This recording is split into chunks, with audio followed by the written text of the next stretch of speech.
mujahidah yang luar biasa, yang panjenengan nanti akan tahu, Ratu Ageng Tegalrejo, Permaisuri Sultan Hamengkubuwono I inilah yang akan membesarkan pahlawan berikutnya, namanya Pangeran Diponegoro.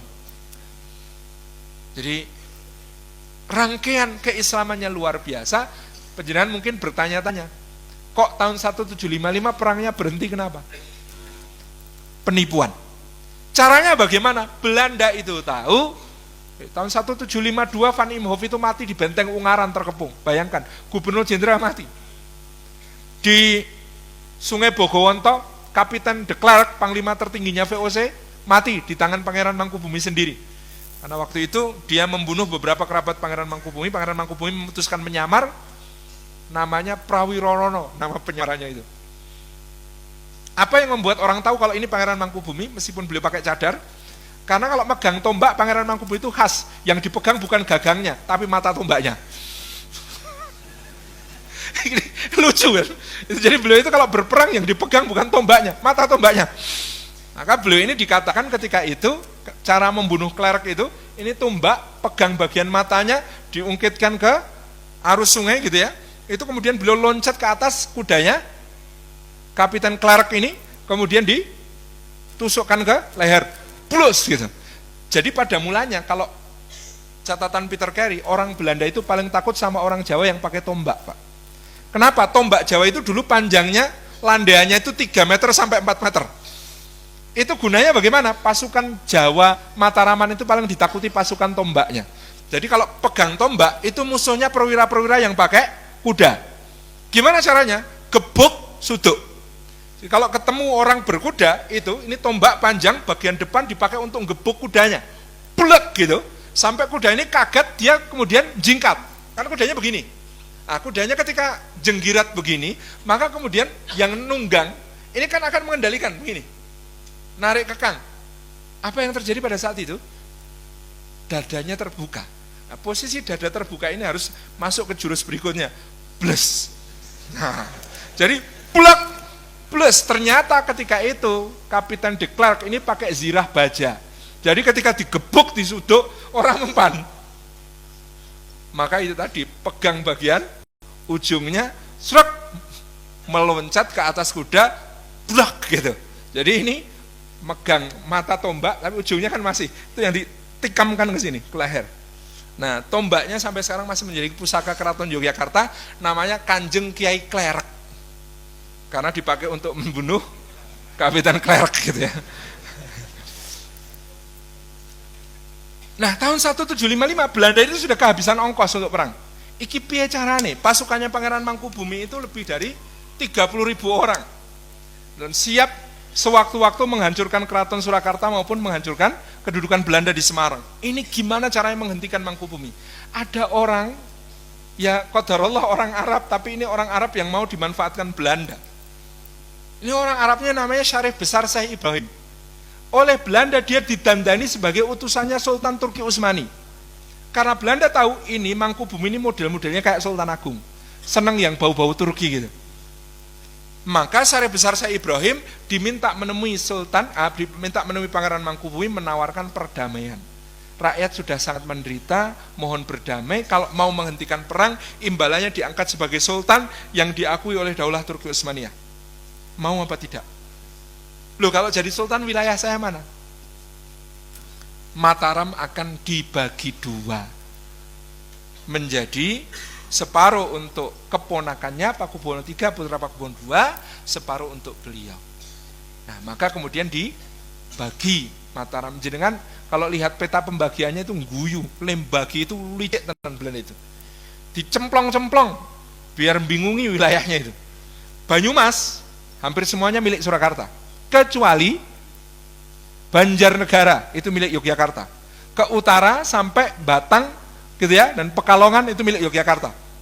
Ke timur, Kedu dan Bagelen itu diperintah bersama oleh Surakarta dan Yogyakarta. Diperintah bersama itu yang mumet mana itu. Kedu dan Bagelen, jadi Kebumen, Wonosobo, Temanggung, Magelang, Purworejo itu diperintah bersama. Kemudian Tlatah Mataram itu untuk Mangkubumi, yang disebut Tlatah Mataram itu Provinsi DIY sekarang. Kemudian Tlatah Pajang itu Karesidenan Surakarta sekarang, itu untuk Pakubono III. Ke timur, gitu ya, yang namanya Pacitan itu ikut Jogja. Ngawi ikut Jogja, Jogorogo, Ngawi Selatan ikut Solo, Magetan ikut Jogja, Madiun ikut Jogja, Ponorogo ikut Solo. Mumet itu. Tulungagung ikut Jogja, Trenggalek ikut Solo, Kertosono ikut Jogja, Kediri ikut Solo. Sampai Ngantang Malang ikut Jogja, Jombang itu ikut Solo, Mojokerto ikut Jogja. Ke utara nanti kemudian ke Lamongan, itu ya, Lamongan itu ikut Jogja, Tuban ikut Solo. Nanti kemudian ke baratnya Jeporo, gitu ya, Demak, Kudus itu ikut Jogja. Tapi ke selatan, ke Bojonegoro, Blora ikut Solo. Pokoknya mumet gitu begini. Nah ini luar biasa pada saat itu, tetapi Mangkubumi karena tadi mengira ini benar-benar utusan Sultan Turki Utsmani, beliau terima, siap, ya wes. Karena sejak Sultan Agung nggak ada lagi Raja Mataram bergelar Sultan, lainnya susuhunan semua. Nah, dengan kembalinya utusan Sultan Turki Utsmani ini diharapkan ini kembali jadi kesultanan gitu, jadi sebuah kesultanan Islam. Maka kemudian beliau mendirikan keraton baru di Garjitawati, daerah yang disebut sebagai Yogyakarta sekarang, dan keratonnya mencerminkan apa yang kemudian disebut sebagai visi Islam. Orang Jawa itu semua bagian hidupnya Islam, makanannya Islam, pakaiannya Islam, sampai bangunan-bangunannya Islam. Ini sebagai penutup saya ceritakan sisi dari Babat yang menceritakan tentang betapa Islaminya Jawa. Penjenengan tahu tidak Sultan Agung Remene Daropo? Beliau itu dikenalkan nasi Arab oleh orang Arab, langsung jatuh cinta, lalu bikin versi Jawanya. Maka nasi Arab versi Jawa disebut sebagai sego wudu. Wudu. Nah, wudu ini pengucapan orang Jawa menjadi wuduk. Sego wuduk itu nasi yang dimasak dengan santan dan diberi rasa gurih, sebagaimana nasi Arab pada umumnya berasa gurih. Neng Jawa anane santen, pakainya santen untuk ngaruh, bukan pakai minyak-minyakan seperti yang di Arab. Nasi wudu. Nah, nasinya wudu, lauknya apa? Lauknya ingkung. Ingkung menika menapa? Eling nyekungkung.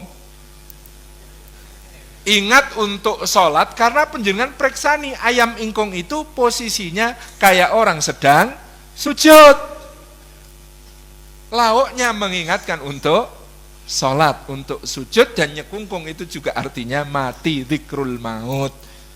Pelengkapnya namanya sambal gepleng, dari kedelai ditumbuk, campur cabai, campur uyah, campur bawang, namanya sambal gepleng. Gepleng itu sergrep, geleng-geleng, la ilaha illallah, la ilaha illallah. Nasinya ngeling ke toharoh, lauknya ngeling ke untuk sholat, gitu ya. Sambelnya ngeling ke untuk zikir. Nah, nasi wudhu ini oleh pasukan Mataram ketika menyerbu ke Batavia dijadikan sebagai bekal. Di sana juga masak nasi wudhu. Orang Betawi bikin bid'ah, dicampuri sambal goreng jengkol, semur jengkol, maka bukan lagi nasi wudhu tetapi nasi uduk. Nah ini sudah bidengah ini gitu. Aslinya ini daharan karmannya Sultan Agung, sego wudhu, lawuhe ingkung, pakainya sambal gitu. Sambal gepleng. Itu baru makanan. Pakaiannya, orang Arab, Muslim yang baik itu pakai sorban. Orang Jawa juga pakai sorban. Sultan Agung itu pakai sorban. Lama-kelamaan beliau merasa sorban ini nganggo suwen nih. Apiye carane mencepet nganggo, maka diplepet, dijadikan sebagai yang siap pakai. Namanya blangkon. Penjenengan kalau pesen blangkon, tapi blangkon Jogja ya, karena kalau Solo nanti pembahasannya beda lagi, itu bid'ah pasca kolonialisasi gitu ya. Nah, Blangkon yang Soe, yang Mataraman itu kan yang Jogja. Nah, yang Jogja itu kalau yang benar, jenengan harus ngitung, plepetannya harus 17. Ini plepetannya ke atas ini, 1, 2, 3, 4, 5, 6, 7, 8, 9, 10, 11, 12, 13, 14, 15, 17. Karena Blangkon yang benar itu ada 3 versi ya, kalau Blangkon Jogja, Senopaten, Mangkubumen, Kaping Wolon. Jadi ada 3 jenis Blangkon di Jogja. Satu Senopaten, yang kemudian buntut belakangnya diplepet di sini. Mangkubumen adalah yang dipakai Mangkubumi ketika berjihad, maka pakai koncer panjang. Kaping Wolon itu karena beliau orangnya modis, pakai kupu tarung, ini jeprek ini makanya. Nah itu semuanya ini 17 Pak. Kalau enggak 17 berarti Blangkonnya enggak soe. Mestilah tuku nang emperan Malioboro gitu. Ini 17. Jadi 17 ini, apa itu 17? Jumlah rakaat sehari semalam. Jumlah rakaat sholat sehari semalam. Kemarin saya pesan untuk Gus Harif Iskarima, pok sing gawe mesti dudu biasa nih, nggih. Niku sing biasanya segera niki didaweke. Ha kok meng 11. Kleru iki. Kok meng 11? Oh, kedahe pinten? Oh, ora ngerti to. Kudune 17. Anjuk nek 11 iki njuk kepiye ora rakaat salat. Nggih berarti niku Blangkone musafir. Wah, kacau iki. Salatnya dikosor. Jadi memang 11 rakaat. Jadi yang saya 17 gitu ya.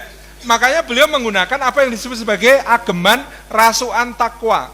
Pakaian takwa itu rumusnya apa? 1 takwa itu. Nih, nyuwun sewu. Yang di sebelah sini dipasang di belakang namanya apa? Keris. Keris itu bahasanya Jawanya apa? Duwung atau curigo. Kenapa disebut duwung atau curigo? Artinya waspada dan hati-hati. Karena itu makna takwa.